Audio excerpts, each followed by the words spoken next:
Hi, I'm Michelle Chalfant, psychotherapist, holistic life coach, and human just like you, learning to navigate life's challenges. With over 25 years experience, I teach people how to get healthy using the adult chair model. The adult chair model is where simple psychology meets grounded spirituality, and it teaches us how to become healthy adults. From anxiety and depression to codependency and relationship issues, you can use the adult chair for just about anything. Each week, I share practical tips, tools, and advice from myself and a wide range of experts on how to get unstuck, how to live authentically, and how to truly love yourself, all while sitting in your adult chair. Welcome to the Adult Chair Podcast. Hello, everybody, and welcome to the Adult Chair Podcast, where we talk all about how to become an emotionally healthy adult. I am Michelle Chalfant, thrilled to be here with you today on this first week of April. We are on podcast number 361. It's surreal even saying that out loud. We're on 361. Wow. I have an incredible guest for you guys today. Her name is Dr. Elisa Hallerman. Wow, wow, and more wow. This is a podcast today about awakening. I read her book. It's called Soulbriety, Heal Your Trauma, Overcome Addiction, and Reconnect with Your Soul. This was the kind of book where you pick it up and you don't put it down until you're done with the book. I think I've shared this with you before. I'm a very slow reader. I prefer audiobooks, honestly. I picked up this book on Sunday morning and I did not put it down until Monday morning because I just busted right through the whole entire book that fast. Could not put the book down. It was captivating. Every story, everything that I read, I just wanted to keep going. That's how good it was. And it really is a book on awakening your soul. We got into it in this podcast today. She is vulnerable. She shares her story, but we got into trauma. Like, what the heck is trauma? And she not only talked with us today about her journey of getting sober, but what happened after she got sober was that she was still in a lot of emotional pain. So she kept going. This is why I don't care if you are working to get sober, if you are sober, if you don't need to get sober, it doesn't matter. This is still a book for you because it's a book about awakening. It's a book about reconnecting with who you truly are with your soul. That's what this book is about. So please go get this book. It is incredible. But we got into really a lot of what her journey was and how she discovered and reconnected with her soul, as well as, again, trauma, inner work. Like, how do you do your inner work? What does that look like? What is the dark night of the soul? You know, a lot of people talk about this term. What does that really mean? So you're going to love it. You're going to love it because what human does not have pain? And I feel like it's so helpful when we hear about someone else's journey and how they work through their pain. We always take something from other people's stories. Her story is absolutely incredible. I cannot wait for you to hear this podcast. I want to remind you, we're 1 week away. Actually, next Friday, April 14th and 15th, we are doing the Adult Chair Live event in Charlotte, North Carolina. It's a brand spanking new 2-day event to help you tap into your true self, to break through your limiting beliefs, your blocks, and help you to reconnect your true self. It is an event I'm so excited about because here's the thing. You guys have asked me for years to do this virtually. So we're offering it. If you cannot make it in person, it's going to be virtual as well. But I would highly recommend if you can make it in person to do that because we're doing some very, very deep work during these 2 days. For more information, head on over to theadultchair.com/Charlotte. That's CHARLOTTE. Okay, let me tell you a little bit more about Dr. Elisa Hallerman. Dr. Elisa Hallerman, PhD, JD, is the founder of Recovery Management Agency, the first agency devoted to helping addicts heal their addictions by reawakening their souls. How about that? Her book tackles issues of overcoming addiction to going back to school in your 40s, and through storytelling. Elisa weaves in comprehensive information about substance abuse, mental illness, eating disorders, grief, suicide, and many other current and important topics, using examples from her own life and from her past clients. Elisa's Soulbriety is not just about getting sober, it's about true soul-centered wellness. It is with great pleasure that I welcome to the Adult Chair podcast, Dr. Elisa Hallerman. So welcome to the Adult Chair podcast, Dr. Elisa Hallerman. Hi, thank you so much. I'm so excited to be doing this, Michelle. I have to say, I was just sharing with you, not being a fast reader, when I picked up your book this weekend, I could not put it down. And it captivated me right from the first paragraph in the intro. And I literally was walking around the house. I was laying down and walking around the house. I got in the bathtub. I mean, my husband was like, "What is this book?" I go, "It is amazing.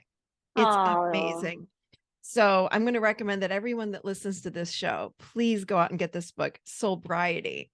I love it. And I want to share with the audience that, why don't you go ahead and summarize the book? But I'm just going to tell you how I would summarize it first, because No, please go ahead. This is my takeaway. You just read it, so let's hear yours. Literally just read it.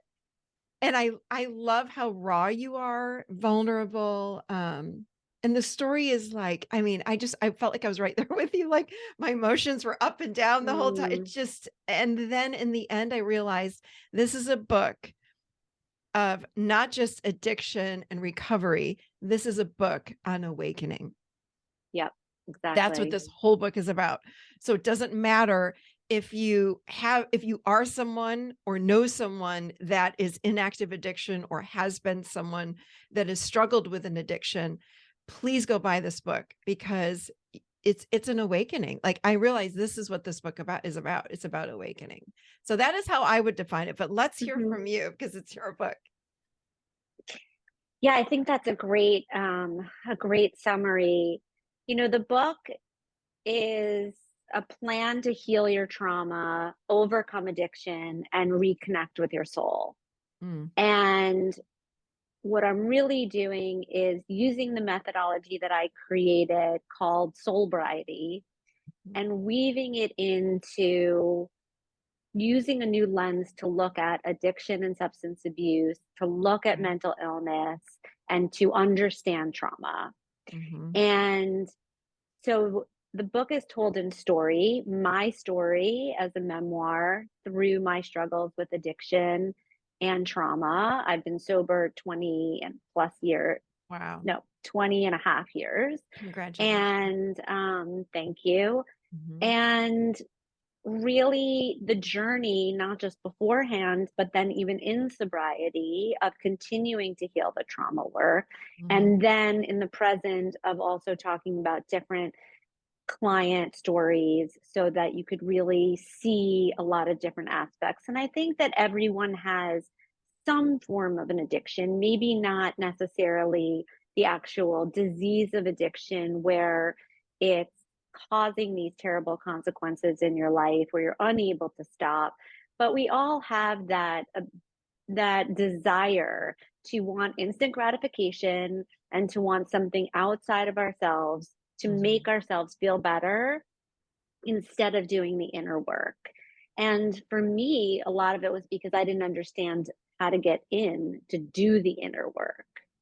And I think all of us have experienced some form of trauma, whether that's even just recent with trauma in the world and secondary trauma and so on. And, you know, I think it's an important topic for everyone to have awareness of. And then at the end, it does talk about the 12 stages of the soul journey, which, to your point, anyone that's looking for an awakening or new language, I'll just backtrack to the concept of sobriety. So I studied depth psychology, and that's DEPTH, just because people get that wrong and they're like, you can imagine what they put in there. Yeah. So, you know, depth psychology is rooted in the belief in the unconscious. And so the way that that pertains itself is to addiction and to mental illness is really looking below the surface and not looking at the symptomology of anxiety or depression or trauma or addiction, but in looking at the why. Why is this happening? What lies underneath the symptoms? And so that is the way that I look at everything from a depth psychology perspective. So essentially, my dissertation research was interviewing all the participants to see if doing soul-centered work helped them with long-term recovery. And participants were all sorts of different people from all walks of life that had various degrees of maybe sobriety, maybe abstinence, relapse as part of their story, and so on. And the answer was across the board, yes. But the caveat was no one knew they were doing it. They didn't have language around what soul was, around what soul work was, around the unconscious, around the imaginal, around these different around these different terms. And so therefore they couldn't be intentional about the work that they were doing. So I wanted to create a methodology that not only explained the language, but then taught you how to intentionally do soul work. And so that's essentially what the book teaches you. It definitely does. I will agree with that. So good. So when you talk about a couple of things, I was just jotting down. Would you say this, that when we experience a trauma, I'd like to hear your words on this. When we experience a trauma, and I like that you said this, and I agree with you. Everybody, we've all experienced trauma of some kind, whether it's small T, big T, complex trauma, whatever it is. Is what's happening is it the soul is getting covered up by that trauma? What is trauma doing to our soul? I love that question. So I describe trauma as soul loss. And what I mean by that is we become fractured. So you will often hear people describe a tragedy or grief or heartbreak as I will never be the same again. A piece of me is missing. I can't find myself, right? Those are words that we use to describe grief and heartbreak. And so that's essentially what's happening, is that we have this soul self. And I love using the example of the acorn theory, which James Hillman talks about, which is that like an acorn, it already has the blueprint to know that it's going to turn into this beautiful oak tree. It needs no instructions, it needs no outside help. It's just going to happen. And essentially, we have that. We have our soul self. And our soul self will be that guide, that intuition, will give us those whispers, will help us. Of course, we all have free will to direct us through what are going to be the things that are serving us in our life. But we also have life happens on life's terms, right? And we experience from a very young age things that are traumatic or inconsistent parent or caregiving, or all the things that you talk about as well. And so when those things happen, little parts of your soul self sort of disconnect and will become these other personas. And these personas come from a place in our unconscious, whether it's our personal unconscious, which holds our complexes, or our collective unconscious, which holds our archetypes. And so when you talk about the inner child, and that is a very archetypal statement. Everybody across all cultures and all religions and all languages understands when someone says inner child, what they mean, because it's archetypal. And so what happens essentially when someone is experiencing that trauma is obviously they're taken outside of their window of tolerance, and there's a lot that's happening within their brain, in their neurobiology, but also in their bodies. But for their soul, it feels like soul loss. Mm. So what, let's even back up further. So what is the soul?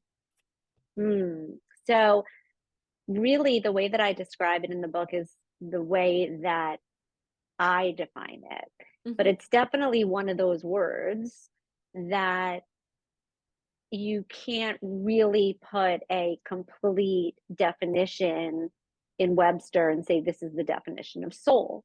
It needs to be something that everyone defines for themselves.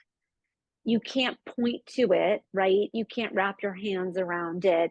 You can't say this is it. Right. So the way that we describe soul is often in metaphor, in myth, in poetry, in art, in imagery. Mhm. So for me, I describe it as the essence of who I am, the unique way that I show up in this world. It's home to my acorn and my potential.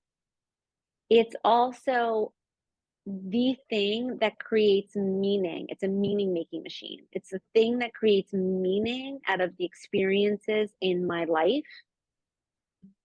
It feels like absolute, genuine, certain. And it has a felt sense, so something that we feel in our bodies, of home, Mm. of peace, of enrichment, and of awe.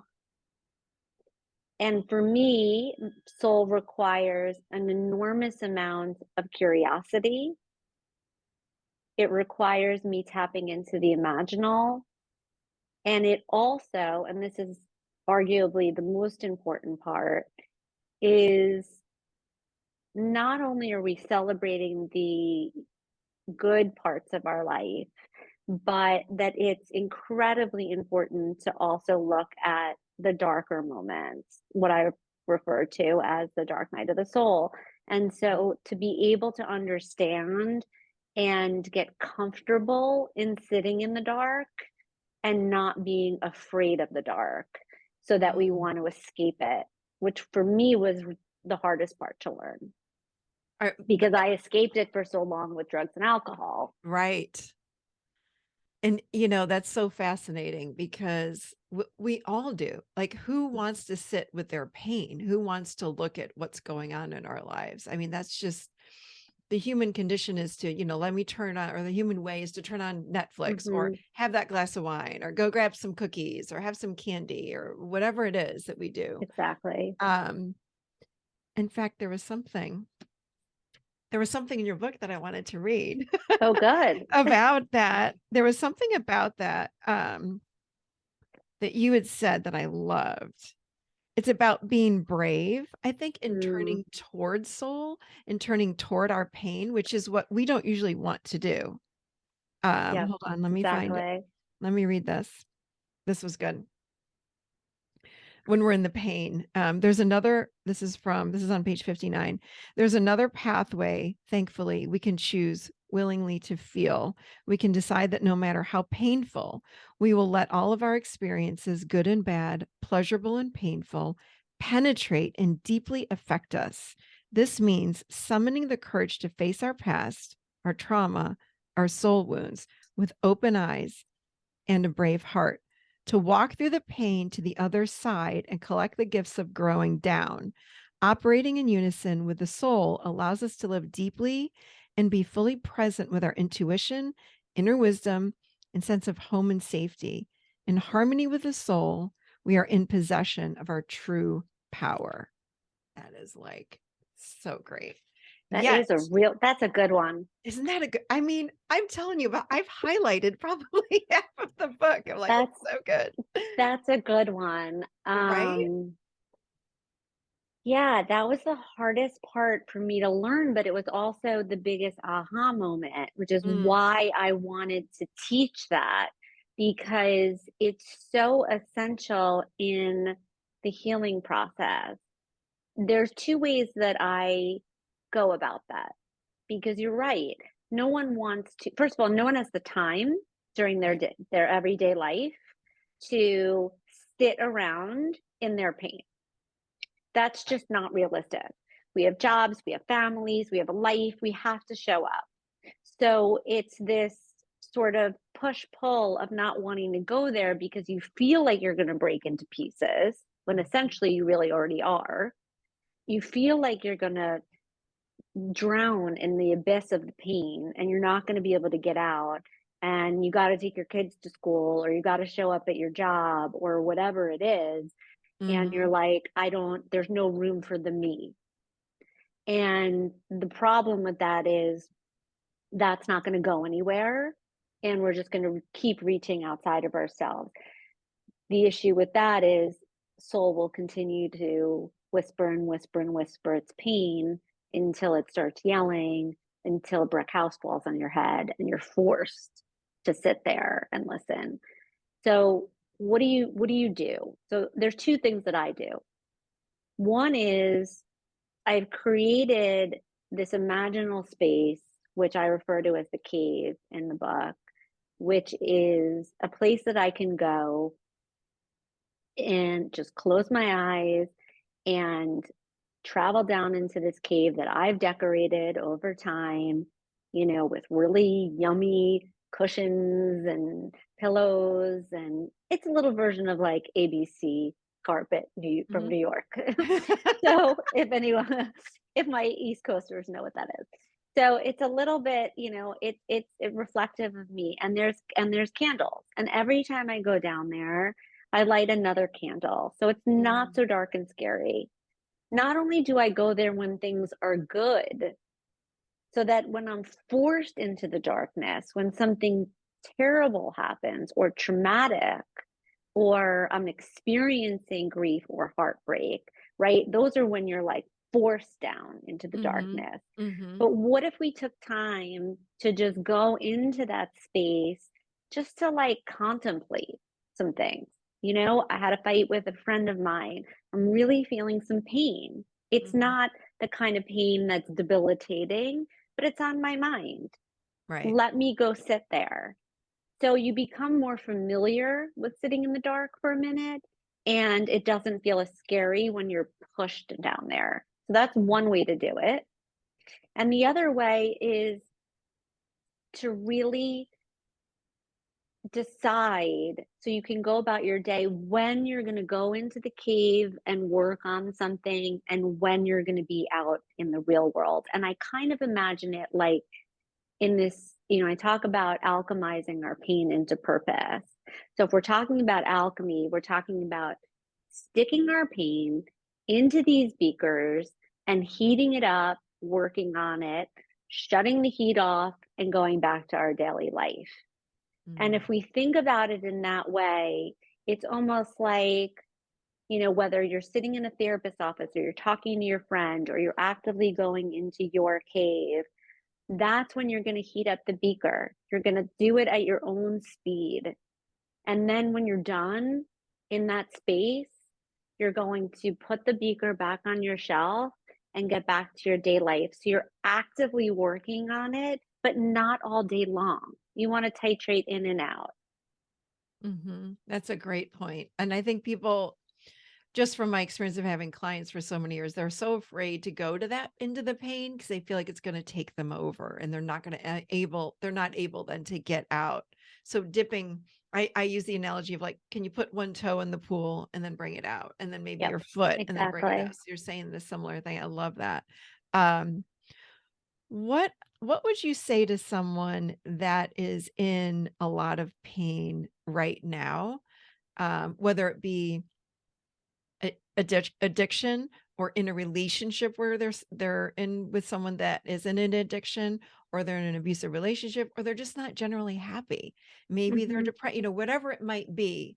They're waking up every day and they're not wanting to go through their day, or they're having a hard time going through their day. What's something that someone can do like today, right now? What is step one for them? I think step one is, what are these whispers telling you? Like, can Mm, you pause, put your hand on your heart, close your eyes, and say, what are the whispers that are coming up mhm. saying? Yeah. And if the question is, am I happy in my relationship? Do I like my job? Am I doing enough to help my loved one? Am I okay? Or might I need some additional help? Just sink into what the question is. Mhm. When you have a little bit of what that whisper is, write down a couple of small things that you can do to be curious about that, to take next step. Maybe you are going to reach out to someone. Maybe you're going to reach out to a therapist or a doctor to ask more about what's going on for you. Maybe you're going to just read a certain book. Maybe you're going to put a resume together and just start there without doing anything. I talk about this time in my life when I was in a lot of pain in sobriety and I didn't know what I wanted to do next. And it felt like, yes, on the outside, I had this picture perfect job and life, but on the inside, I was in a tremendous amount of pain. And it was either probably going to lead to a relapse or I had to do something and change my life. And so I took these tiny little things that I was like, how do I leave my career? What do I do? Where do I start? Let me make a list of some things I've always wanted to do. Mm, And it was this very long list of all these things that I ever wanted to do or that I even thought were interesting. And three of them were, I want to learn more about addiction, I want to help other women, and I want to be an ER doctor. These are the three I remember. So I was like, okay, let's not rule anything out. This is just an exercise. mhm. So I go online and I decide, well, what if I wanted to go to medical school? Like, what if in my 40s I wanted to go to medical school? What classes do I need to take the MCATs, right? The test that you need to apply to medical school. And so I started, Googling and researching, and I found that a lot of them were math and science. Well, I remember I was terrible at math. So that was immediately like sort of ruling out my dream to be an ER doctor. But in my search, I stumbled upon the UCLA website, which had all these classes in drug and alcohol counseling. And I was like, okay, I can do this at night. And this is also really interesting to me. So I started taking two classes at night while I was still an agent during the day. And I would go to class Tuesdays and Thursdays from 7:30 to 10. And I would study with my little note cards and staff meetings. And it started to light me up. And I Mm, didn't know that I was going to leave the entertainment business or that I was going to start this company or that I was going to then take my education further and go back to school and get a master's and doctorate. I didn't know mm, any of that. I just knew I needed to take one action towards something else just mm. to see if I was just to be curious. That's what I'm saying when I talk about the soul, and one of the things is you have to be curious, is to take that curiosity, just tiny step, one little leap. Yep. I love that. You said some really powerful things here. First of all, I realize when we're in pain as humans, the last thing that we typically do is sit, get curious, and listen, right? Like we're Mm-hmm. reaching for someone or something to stop that pain. To Yet that fix is us. what? We're looking for something else, someone else to fix Yeah, us. outside of us. And I can't tell you how many clients I've had over the years that have said to me, like, I have everything that I want. Why am I still so unhappy? I have everything. I've got, you know, specifically, there have been some men that I've worked with that, like extreme wealth, everything, like anything they could want, the wife, the Mm-hmm. kids, the house, the boats, all the things. They're like, why am I still so unhappy? And it wasn't that they were necessarily depressed. They were still reaching for something. And again, typically I would say, like, let's go inside of you, like what's going on deeper inside of you. That's where the answers are. They're not outside. So I love what you're saying. And I like the idea of the small steps too, just and listening to the whispers. And we don't, we need to get better at really listening, like, what is my soul whispering to me? And take that little Mm-hmm. tiny baby step. Huge. um Yeah. Something else that you said, I think you just said it, or because I know that you said it in the book, but I think you just said it just now, is that even after you were sober, this was powerful.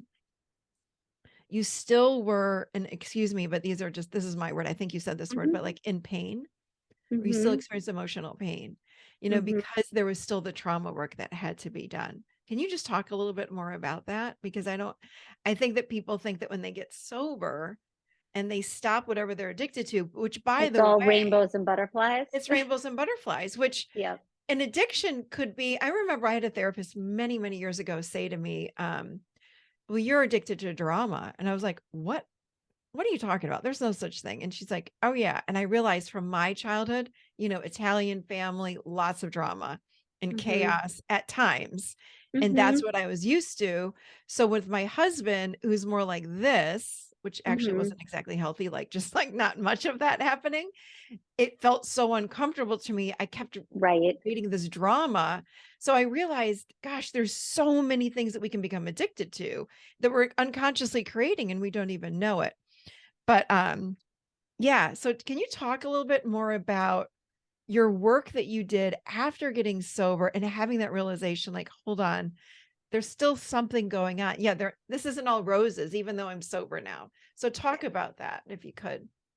Definitely. So sobriety for me, the first couple of years, maintaining my sobriety and really understanding what it meant to be addicted and how that showed up for me, and that it wasn't just going to go away with abstinence, that I had to work some sort of program, and I Mhm. did, really set me up for this sort of new blueprint of how to live a life as a sober woman. But what it didn't do entirely was heal that second layer, specifically the trauma. And without healing the trauma and without tapping into soul, which is even the next layer, is I think when we say people are unhappy that have everything, it's not necessarily that they're, like you were saying, depressed, unhappy. It's that they aren't living in purpose. Mm. They haven't found enough meaning to do the things that they're passionate about. And passion doesn't always lie in our job or in our family, but it lies in something that's going to light us up. And that's going to change throughout our life. And we have to change with it. Mhm. And that's the part that people, when they feel their light dimming, they can be as successful as they want, but your light is dimming and that doesn't feel good. Mhm. So for me, I hadn't yet looked at the trauma, which was both attachment from childhood. I had a mom who was addicted, and we didn't really know that. We didn't understand it. So it felt like this inconsistent relationship that I had with her, with my dad as well. And then there was a large trauma that had happened. There's three different kinds of trauma. There's acute, which is a one-time event, which is an accident, a sudden death, an assault. There's Mhm. chronic trauma, which is something that goes on for a long period of time, maybe bullying in school, an inconsistent parent, so on. Mhm. And then there's complex trauma, which is really a combination of both, which really affects our personality and our ability to connect with ourselves and with others, and difficulty showing up in relationships. And so I was suffering from all of that. Mm. And oftentimes people would say, you got to do the inner work, you got to do the inner work. And for me, I was like, where's the instructions? Like, how do you get in? What does that even mean?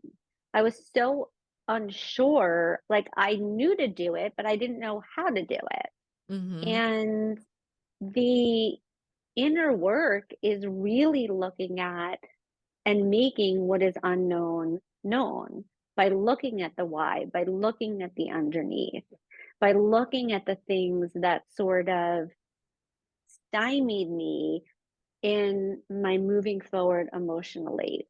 That's why I talk about telling your story, not to re-traumatize yourself, but to look at where ruptures may have occurred in your life. Mm. Oh, yeah, my parents got divorced and it wasn't a big deal, but okay, let's just put that on the timeline. And oh, my friend Sally moved away in third grade and I was really sad about that. Okay, let's put that down.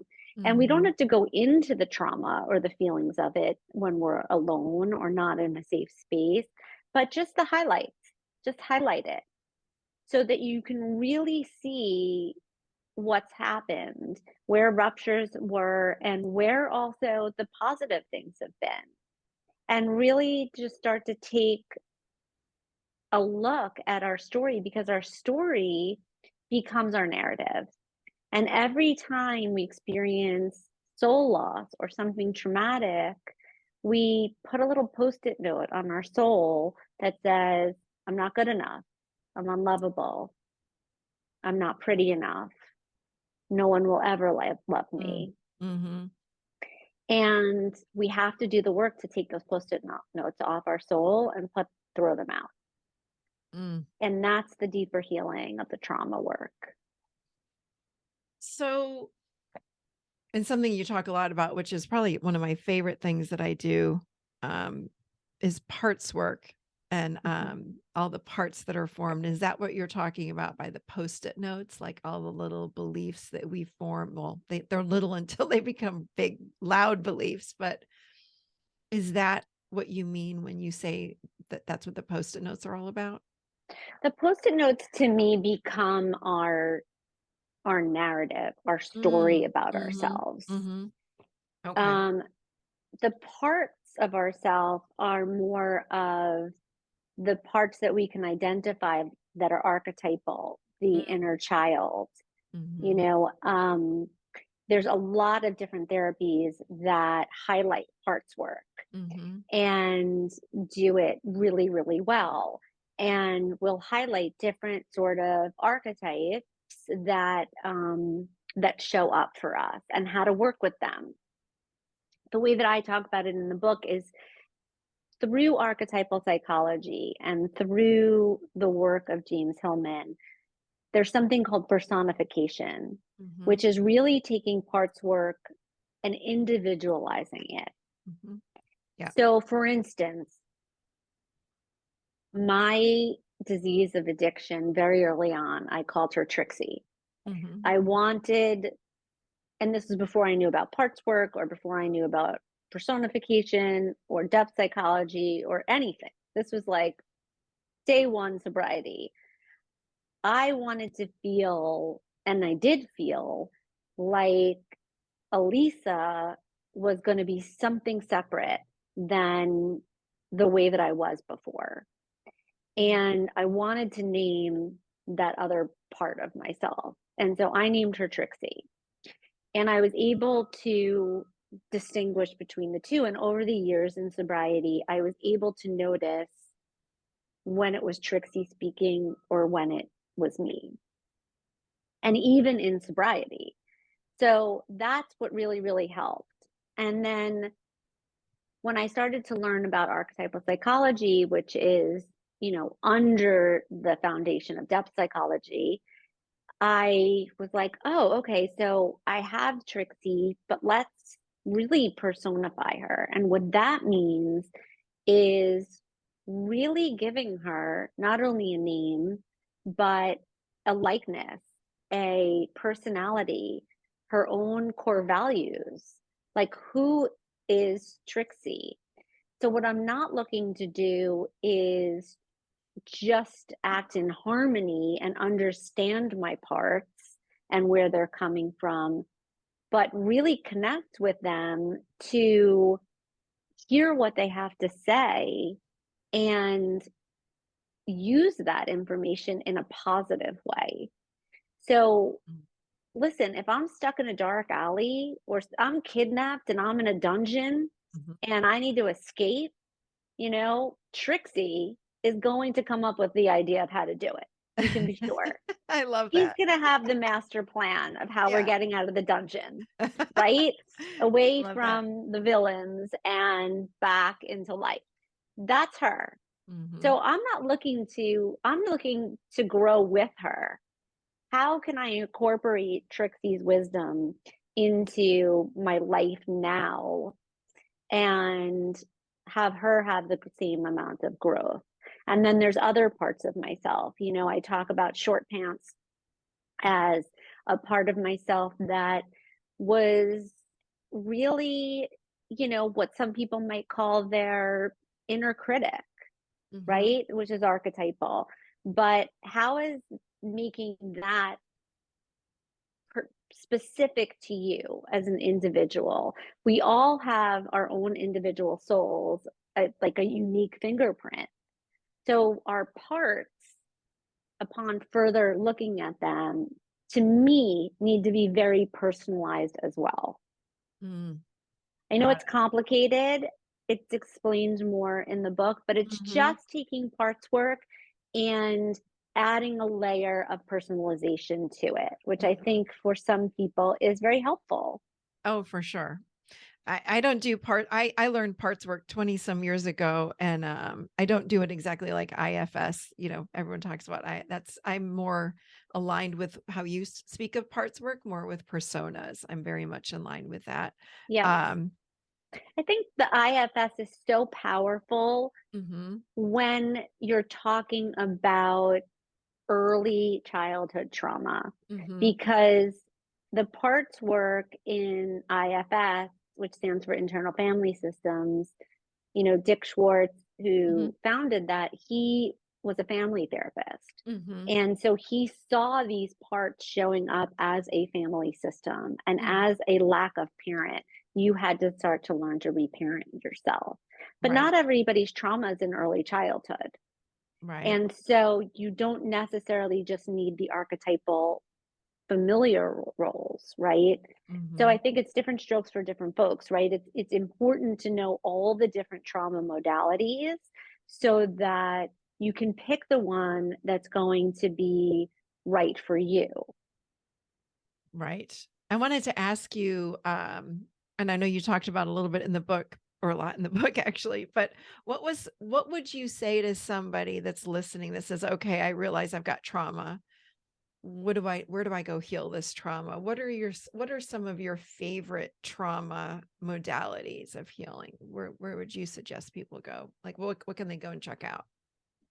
So the first thing I want to talk about is a lot of therapists will say they do trauma work. Hmm. And what I want you to ask them is, like what? What trauma modalities specifically do you do? And let's take it a step further. Who did you learn Mm, trauma informed work from? mm, Who were the teachers? What are the books that you've read? If they don't know who Peter Levine, mhm. Bessel van der Kolk, Gabor Mate, they don't know anything. Right. I agree. Yeah, that's true. Okay, It's true. period, end of discussion, move on. But you know, the thing is that, and this is the other thing that I think is really important to explain, and I'm going to get back to your question Hmm. specifically, Yeah. is that in medical school, doctors learn about medicine. They don't learn about how trauma affects the brain and the body. And they don't learn about addiction medicine unless they specialize in addiction medicine, Hmm. like they would cardiology or any other specialty. So if you're you have an addiction issue or you think you might, you want to go to a psychiatrist that specializes in addiction medicine. So Right. that's for starters. They're different. They're different. If you have trauma, you want to go to a therapist that is trauma focused, not just trauma informed. Mm. There are different modalities to do trauma work. Some of them will focus on what we call top down, which is really focusing on the brain. Because trauma, when you experience trauma, two things will happen. All of these hormones from your brain, from your adrenal glands, whether it's adrenaline or cortisol, will be released in your body. They will have an impact on the way that your brain functions during that time. And the way you lay down memories and the ability to integrate them will slip away. Mm-hmm. Which is why people who have had trauma can't remember things, or they're bits and pieces, or they explain it like they would a dream when they wake up and it's inconsistent. It also affects your body in the way that the cortisol and the adrenaline is running through your body, and it affects your nervous system specifically. Mm-hmm. And it will interfere with your ability to self-regulate. So let's say you want to do top down, you want to focus on the brain first. You want to integrate the memories more clearly and make it more specific. You might want to try something like EMDR. Mm. What we know now about EMDR is that it's best used when it's a specific event, when it's a one-time acute event that you want to work on. Mm-hmm. Okay. Mm-hmm. Bottom up means you want to do body-centered work before you do brain work, which would be something like somatic experiencing, which Peter Levine founded. Mm-hmm. Or you want to do something like IFS work, internal family systems work. Or maybe you want to do psychodrama, where you're playing something out with a group of other people. There's also, there's tons of different modalities that are different, but therapists do not learn these trauma modalities in school. These are continued education courses and certificates Mm-hmm. that they must go and get. So a lot of therapists that are trauma focused will do maybe one or two different types. So you want to educate yourselves on the different trauma modalities, and then you want to find the therapist that feels most aligned to the one that you want to do, but also can say to you, hey, I think it's time for you to go do this thing now. And let's get you into neurofeedback. Let's get you into, a group that's going to do psychodrama work with you, and not be sort of this one trick pony. Because, like I said, individuals are different, their trauma is different, and the way that their bodies and brains interpret that event are going to be different. Thank you for that. That was a great explanation. And I love that you said to ask the therapist what their background is and what their training. And that's just then you can make an informed decision and how you move forward. And I don't think that we are taught to do that. Like, people don't usually do that, right?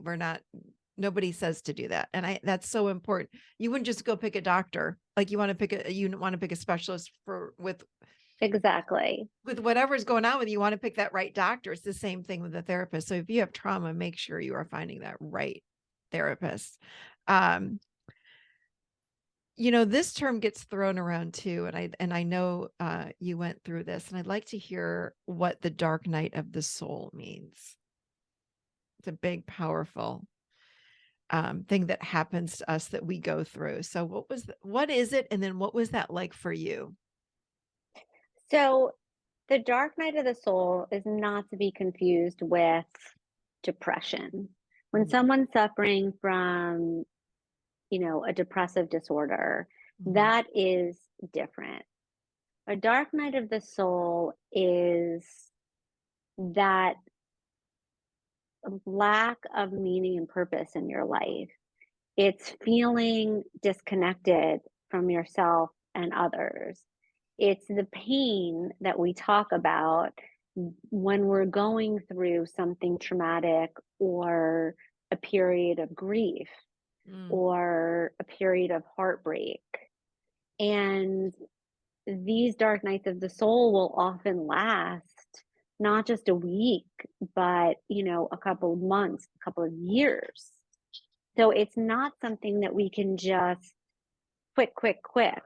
The dark nights of the soul are the moments in our life where we have to take the time and have the patience to sit and really alchemize all of that information and that pain. And that is where the wisdom is going to come from in what we do next and in how we show up in the world. And one of the things that you talked about in the passage that you read is this concept of growing down. Yeah. And so that's what growing down is. It's, throughout our lives, we're going to have ups and downs. We're going to go on this soul journey that I talk about at the end of the book, where these 12 stages. And I love those. We talked about the whispers, right? And hearing these whispers from soul. And most of us will go, shh, not right now, not ready, not interested, gonna pop on Netflix, gonna get into this new relationship, going to eat this bag of cookies, whatever it is, not listening to that. But eventually, some sort of guide will appear in the form of a person where you go, oh, well, they did it. How did they do it? Maybe I can do that. Or you show up at an event and you hear someone speak, or you listen to a podcast and you learn about the book Soulbriety and you go and read it. Something will happen, right? Notice your guides. And when your guide appears, maybe you're ready to take that leap of faith, that tiny little right action that we talked about. Okay, now we're already at stage 5. We've taken a leap of faith. What's going to happen next? Well, now we're going to enter this new world. And this new world, which is stage 6, is where, which I call lions and tigers and bears. Oh no. Because now you're in a new world and you'll think like, oh, everything's going to be hunky dory and I'm just going to skate through and I got this new plan and it's going to go like this. And then, no, there's going to be speed bumps. There's going to be brick walls. You're going to need to pivot. It's going to be a learning experience. And then eventually you're going to get through that learning experience and you're going to get to another point, stage 7, where you're at the threshold and you're like, I did it. I conquered all these speed bumps. I conquered all these hurdles and I am here and I am ready and this is it. And I'm ready to go into my new life. And it's going to be the moment of truth and you're going to want to walk through that door and you realize you don't have the key. There's more to go. And that is usually when something will happen. Maybe that's when the dark night will show up, where you're really forced to go and grow down and look at what is lying underneath that we haven't looked at yet.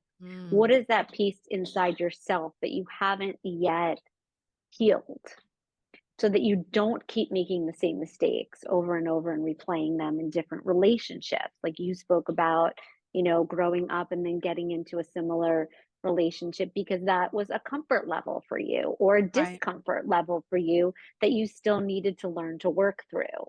So breaking these patterns. And it's in that dark night, it's in that cave where we can alchemize our pain into purpose. And then we become more enlightened with who we are. We've grown down. And then the ultimate part of that is not just that we get the wisdom, but then we can share the wisdom with others, which is why I wrote the book. Beautiful. Thank you for that. Because that term gets thrown around quite a bit. And people have asked me, am I in dark night of the soul? I'm like, I don't know. What do you think? Exactly. It's always reflecting back. Exactly. But they get scared. And it's more of a Exactly. process. It's not like you wake up one day and you're in it and the next day you're out of it. It's definitely a process. And I loved your 12 steps in the back, or the 12 steps in the back. Stages. The stages, excuse me. So good. So good. Thank you. Thank So you. it's so relatable. Like I was like, okay, so where am I? And where's so and so that I know? And I was plugging off with Yeah. myself and Let me. everyone else, and it was so good. Yeah. Um, so I want to fast forward. And again, normally I would start with your story. We just jumped right in. I didn't even get to your story. What I want to do is have you, if you could, summarize your story and then bring us up to date with the recovery management agency, because it's so important that people also hear about this and what you're doing today. But what a life Definitely. you've had to get you here. So if you could, let's hear now your story and then what you're doing today. Great. So my drinking really started when I was about 17 years old, and I was really drinking to fit in and but also to escape some of the pain that was going on with my family, with the loss of my grandmother, with these things, with my, boyfriend leaving and going to a different school than I was. And I just realized from day one of taking a sip of alcohol that A, I hated it, but B, I loved to be drunk. Mm-hmm. And the only goal with ever drinking was to get drunk, drunk enough that I was someone else, that I was able to shed all my vulnerabilities and just be this funnier, sexier, prettier version of who I thought myself to be and Mm-hmm. lose completely who I really am. Mm-hmm. And so that worked through college. And when I say worked, it didn't take me down. So I was functioning. And then I decided to go to law school, not because I really wanted to be an attorney, but just because I didn't know what else I wanted to do. And I was just following in, what some of my friends and my boyfriend was doing at the time. And I thought, I'll just go this way, never really stopping to think, what do I want? Who am I? What fills me up? What lights me up? And and then here I am living in New York City, practicing law, living with this guy, and looking at my life where now my friends are starting to get engaged, people are moving to the suburbs, they're having kids. And I'm like, what? No, like I'm not ready for any of that. And so I quit my job, I break up with the guy, and I moved to Los Angeles with my sister, who dragged me out there, in a good way. And I eventually get this job working in the entertainment industry, which I knew nothing about because this was in the dark ages when there was no internet. And we didn't really have an understanding, as this girl that grew up on Long Island, what the entertainment business was even about. So I got this job working at an agency as an assistant to a talent agent.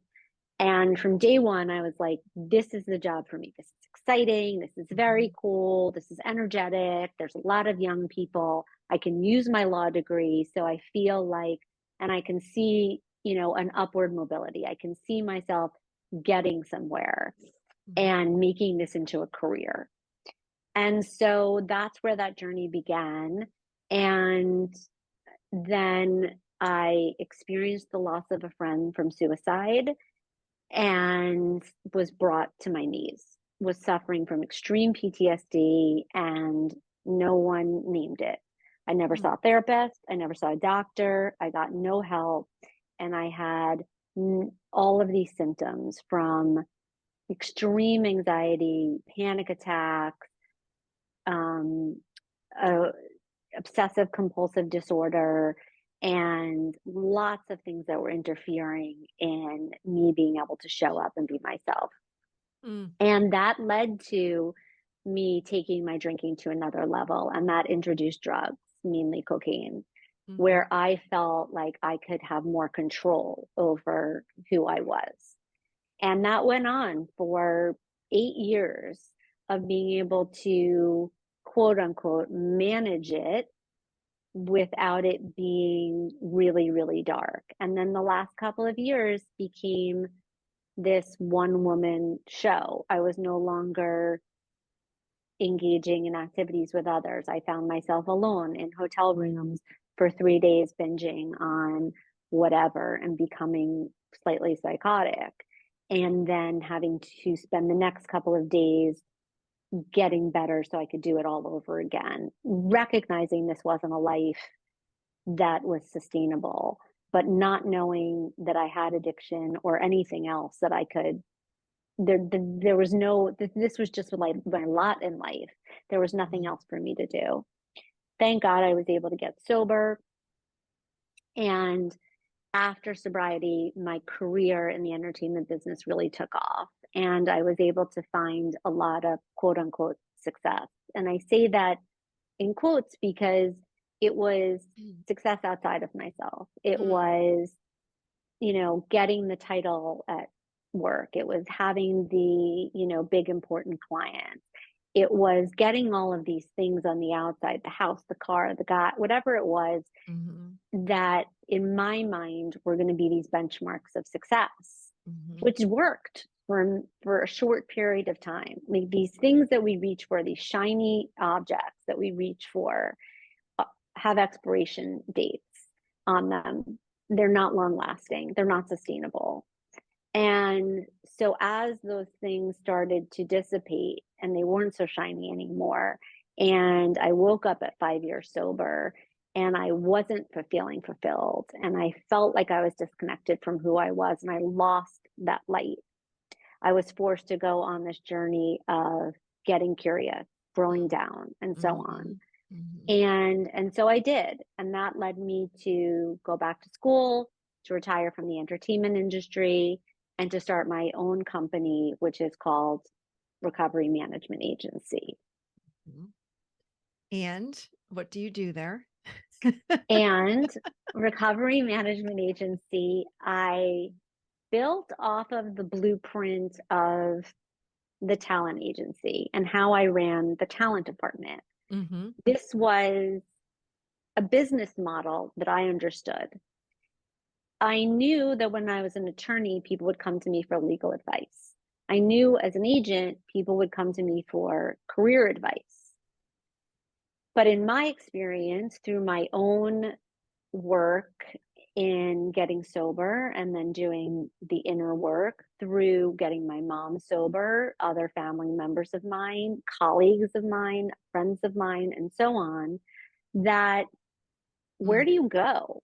Like, is it one person? Is there a therapist that you can find? Or do we often find ourselves Googling it, Googling different treatment options, or asking our neighbor where their child went to treatment, or asking our dentist if they know a good therapist? And this seemed really antiquated to me and a bad system. So I wanted to create a place where people could come and walk through the door of substance abuse or behavioral addiction or some sort of mental health issue, whether that was anxiety, depression, suicidal ideation, bipolar, schizophrenia, what have you, or some sort of trauma, or just be able to call and go, hey, this is what's going on for me right now. I know something's wrong. I don't know what it is. And I definitely don't know what to do about it. And I don't know what is available. And then we take them through these full assessments and really gather all the information about the story of their lives and look at all of the clinical that they've done so far. And then we really come back with both an education and then figuring out the short and long-term treatment plan and what that's going to look like, and really act as a manager for people's health and wellness and recovery. I love it. I remember when I was reading about it in the book, I was like, there isn't anything like this out there. Like what you've done is incredible. Incredible. Yeah. Yeah, I really feel like this is what was needed. Yeah. And I felt like my past careers made me uniquely suited to almost imagine something that could be that we didn't have yet. And then it grew over the last 12 years into what it is because of the needs of the client. So we had to keep adding different things within the company that we saw that the clients really needed, whether that was neuropsych testing or help with legal issues or so on.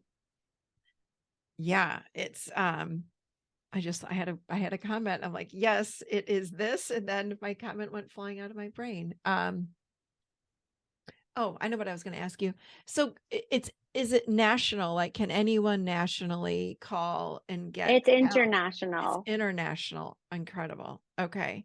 Yeah, we have clients all over the world, from China, Japan, Wow. Europe, Saudi, like everywhere. I know what I was going to say too, is isn't it interesting when you look at your history and all that you've done? It has been what you've done in the past has helped you to create exactly what you have now for others, which is, it's amazing. Recovery management agency is exactly what we need right now in our world today. And I don't know that you would have been able to create it unless you went through all the different careers and all that you went through. 100%. Your personal, 100%. So when people think we've made mistakes in our lives, it's like, are they mistakes? Or can we turn No. them around and create something beautiful from what we experienced in the past? And you've done that in an incredible way. So thank you for what you're doing. Thank you. Okay. So everyone needs to go buy Soulbriety. Okay. Number 1. Number 2, how would people find you? So people can find me through my website, which is drhallerman.com. It's drhallerman.com. There's a lot of information on that website as well, a lot of blogs, a lot of info. And they can find me on Instagram, which is Dr. Elisa Hallerman, and buy the book anywhere books are sold. And if someone's interested in the recovery management agency, is that on your website? It's right on your website. Gotcha. Yes. Perfect. Thank you. And we will put all of this in the show notes so people can find you if they were driving, they weren't able to write all that down. So we've got that in the show notes. But thank you so much. Thank you for being on today. And thank you for all that you're doing for this world, because you are needed in a big way. Thank you.